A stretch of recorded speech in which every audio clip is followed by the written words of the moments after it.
Hi, everybody. This is Marilyn. Do we have any audio for this? Thank you.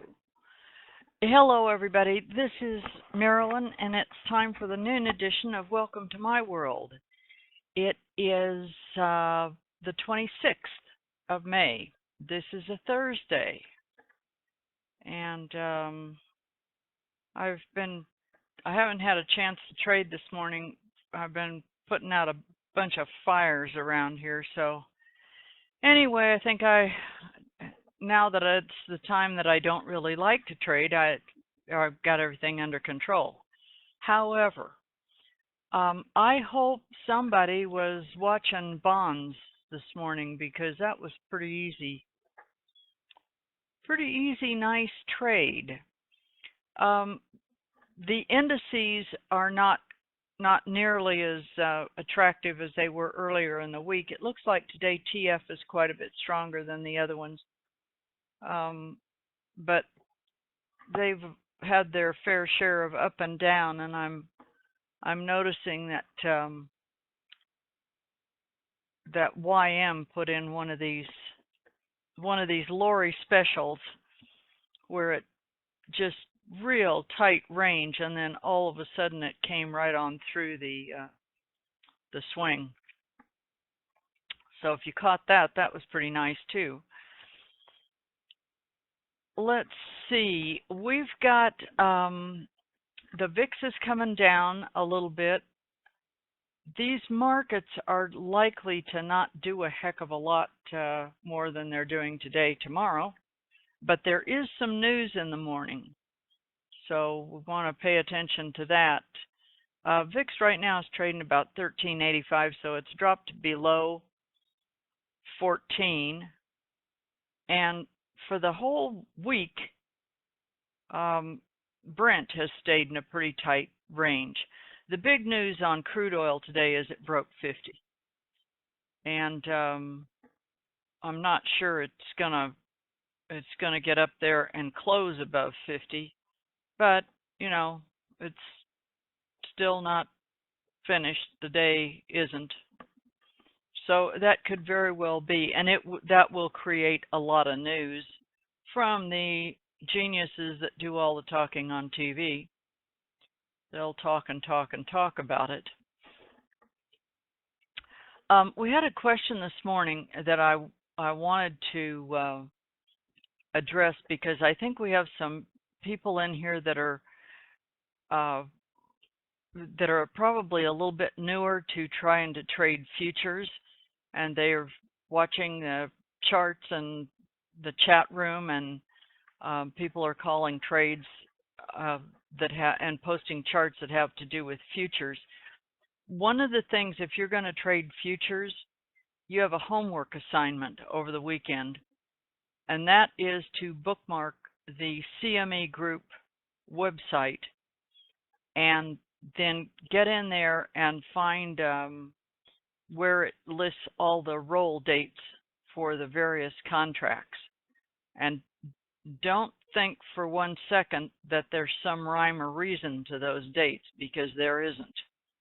The easy ones are the U.S. indices and the currencies, because they all roll quarterly, and it's all right about the same time. The U.S. indices all roll at the same time. The commodities, however, are a different animal. And there is nobody has ever been able to figure out or make a logical, reasonable explanation of why those things roll when they do. But crude oil is the easiest one because we already know it rolls every single month. And so every 30 days, we're going to roll it to the next contract. The June contract is no longer trading. So we're on July until it's time to roll it to August. There is an announcement put in here when to roll those contracts. Tony's really, really good about that. Puts a big notice in here, and they put one on the NinjaTrader, so when you open it up, it'll give you a warning. keep in mind, Nadex rolls theirs maybe 2, 3, 4 days earlier than sometimes we roll the futures, and there's a reason for that. Nadex has a fixed risk product. Those are derivative options, and so that is a fixed risk product. Futures is not, and so futures are traded all over the world in massive volumes. So what happens here is that as one contract, and you have to think about these futures and the commodities and the long-term, the hedge fund managers, I'm talking about the big boys, they've got huge amounts of money out in these things with staggered entries and exits and strategies. And sometimes they'll put on, for instance, a bond contract at, I don't know, in some month, and they have no intention of taking that thing off for 3 or 4 months. So that's not what we do here. And we're just a little people, and we just want to take advantage of small moves, make small gains, and cha-ching, just keep adding up those little ones. The big boys are different. But when they are in a contract with a whole bunch of positions, they roll those things out of there, not all at once. They just, little bit by bit by bit, they start divesting themselves.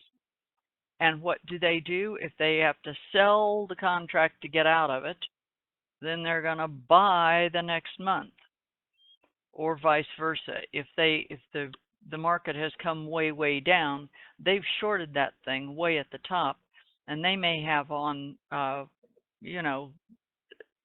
$8, $10 million worth, and so they don't just all of a sudden push the button and get rid of the whole thing and buy those back to cover the shorts and then short them again. That's not how it works. But at those roll times, there's going to be some volatility. So what we try to do is go with the volume, and we always follow the money. That's the goal here, is to find very high probability. This is a probabilities game, and part of the best probability is that you are using a contract with the most volume in it. Volume is what makes the bus driver move the bus, and movement is what we try to take advantage of in here. So get real familiar with those roll dates and how you do that in your Ninja system,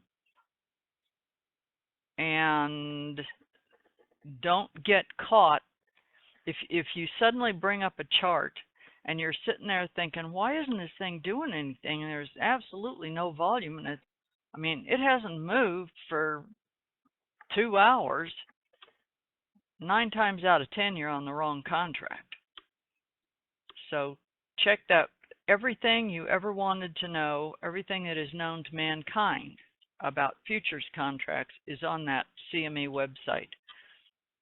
That's the Globex exchange now, and that's where these trades are all, the electronic trading all happens through the CME, or most of it. They definitely have the lion's share of it. So it's very important that you know what contracts you're supposed to be on for what product you're trading. And that brings me to gold. Gold is winding down, and over this weekend, we're probably going to be rolling our gold. So next week, we start on the next contract. Gold is an oddball thing in that sometimes it skips a month, and this is one of those times. So it's going to go from June to August.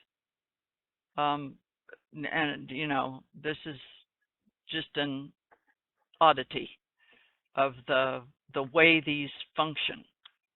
And don't think that all the grains roll the same. If you've been looking at corn on the Nadex, or you've even watched it in futures, corn is going to roll at a different time than beans. So that is a really important thing to be aware of. And don't wait till they expire, because by then there's no volume whatsoever. They've taken that bus and put it in the shop for a year, bring it back next year. So anyway, let's see. Tomorrow we're going to have a little more news, and oh yes, I knew she was going to open her mouth this week. Tomorrow morning there's a little bit of news at 8:30, a little more coming out at 10, and then at 1:15, Mrs. Yellen is going to be speaking. They have made noise about how they might raise the interest rates in June. And so if you are trading tomorrow afternoon at 1